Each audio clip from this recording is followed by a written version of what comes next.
Prophet said, لا تقوم الساعة حتى تزول الجبال عن أماكنها. The end of time won't come until you see mountains removed from their places. When I was in Mecca, there's mountains have been removed from Mecca. Quwaiquan, one of the mountains that's known as the Ahad al-Akhshabain.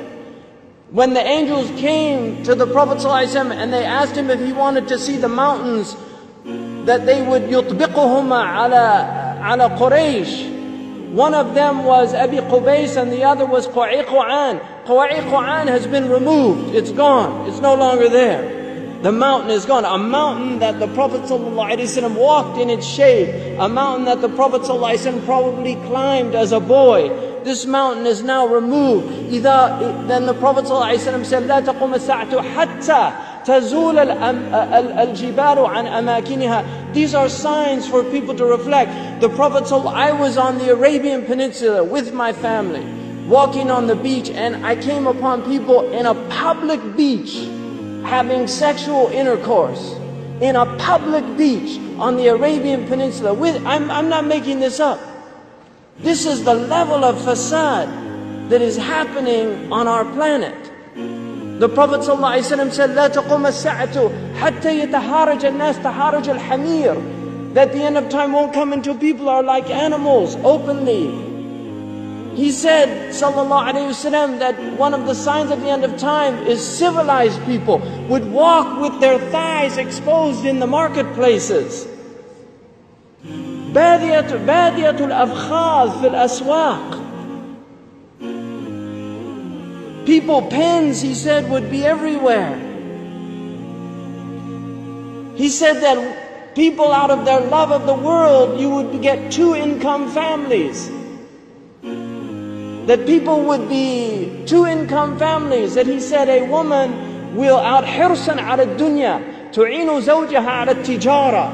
Out of love for this world, she'll work like her husband to earn livelihood, neglecting the children. Some people are forced to do that. And there's no blame on that. But there's people that just out of love of dunya, they will abandon their children and go out. These are the things that are happening around us.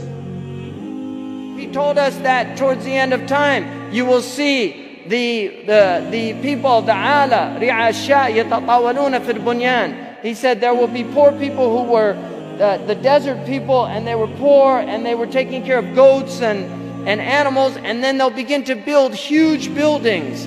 These are signs before your very eyes. We're seeing signs of our Prophet ﷺ. He told us that you will see the buildings of Mecca reach the mountaintops. The buildings of Mecca will reach the mountaintops. And this is happening in our lifetime. When I first went to Mecca, there were no buildings even close to the tops of the mountains of Mecca. And now it's filled with buildings that are beginning to reach the mountaintops.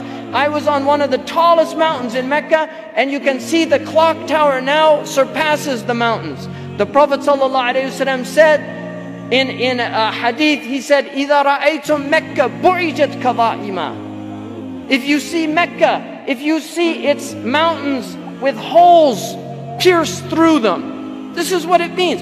بُعِجَتْ كَظَائِمًا وَيَتَسَاوَى بُنْيَانُهَا رُؤُوسَ جِبَالِهَا. And you see the buildings reach or in a riwayah ta'lu, they will actually surpass the mountaintops.